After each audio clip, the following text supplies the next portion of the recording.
Hoş gördük əziz dinləyicilər. Bugün tariximizin ən müqəddəs gecələrindən olan Mirac gecəsi haqqında danışırıq.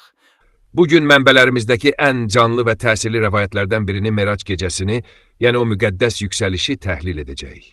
Malik İbn Səsənin rəvayətinə əsaslanaraq əsas məqsədimiz xronoloji ardıcılığı izləmək, qarşılaşılan simaları tanımaq və həmin gecə təsdiqlənən o böyük ilahi hökmü anlamaqdır. Gəlin bu hadisənin həm tarixi, həm də simvolik tərəflərinə nəzər salaq. Hekayə çox intensiv bir təmizlənmə aktı ilə başlayır. Hadisə Kəbənin yanında, Hatim və ya Hicr hissəsində cərəyan edir. Mənbələr deyir ki, Peyğəmbərin bədəni yarıldı, ürəyi çıxarıldı, zəmzəm suyu ilə yuyuldu və qızıl bir ləyəndən gətirilən imanla dolduruldu. Bu qarşıdakı mənəvi səfər üçün çox ciddi bir fiziki və ruhi hazırlıq idi. Daha sonra səyahət vasitəsi, yəni buraq səhnəyə çıxır. O, qatırdan alçaq, eşşəkdən hündür, ağ rəngli bir canlı kimi təsvir edilir.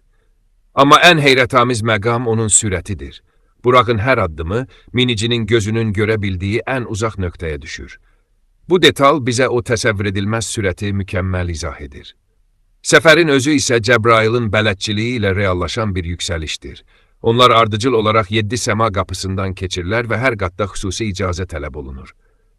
Gəlin bu ardıcıllığa baxaq. Birinci səmada bəşəriyyətin atası Həzrəti Adəm, İkinci səmada isə xalaoğulları Yəhya və İsa peyğəmbərlər qarşılanır.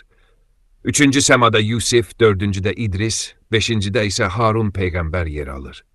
Lakin altıncı səma ən emosional məqamın yaşandığı yerdir. Burada Musa peyğəmbərlə qarşılaşma baş verir.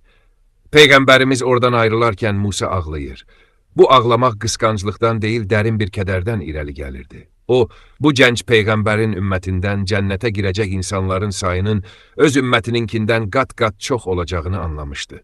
Nəhayət, 7-ci səmada İbrahim peyğəmbər onu əməli salih bir oğul kimi salamlayır.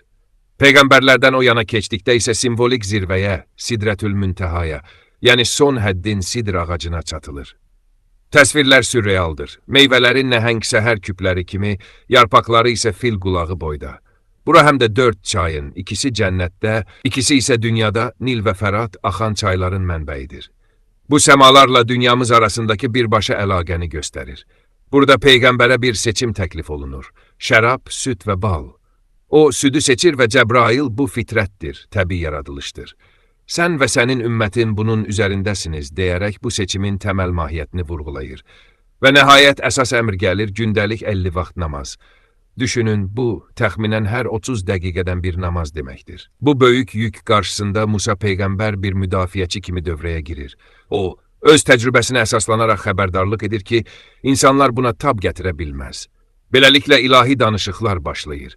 Dəfələrlə edilən müraciətlər nəticəsində rəqəm 50-dən 5-ə qədər endirilir. Musa yenə də azaltmağı təklif etsə də, Peyğəmbərimiz artıq razı olduğunu və Rəbbinə qarşı həya etdiyini bildirir. Məhz o an son həqiqət bəyan edilir. Allah buyurur ki, hökmüm dəyişməz, lakin qullarımın yükünü yüngülləşdirdim. Yəni, qılınan 5 namazın savabı hələ də 50 namaza bərabərdir. Bu hekayənin əsas nəticəsi budur. İlahi mərhəmət ibadətin elə özülünə yerləşdirilib.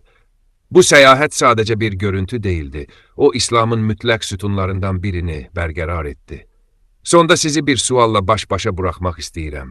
O son həddin, Sidrətül Müntəhanın simvolik gücünü düşünün. Nil və Fərat kimi dünya çaylarının mənbəyinin birbaşa cənnətə bağlı olması sizə nə deyir?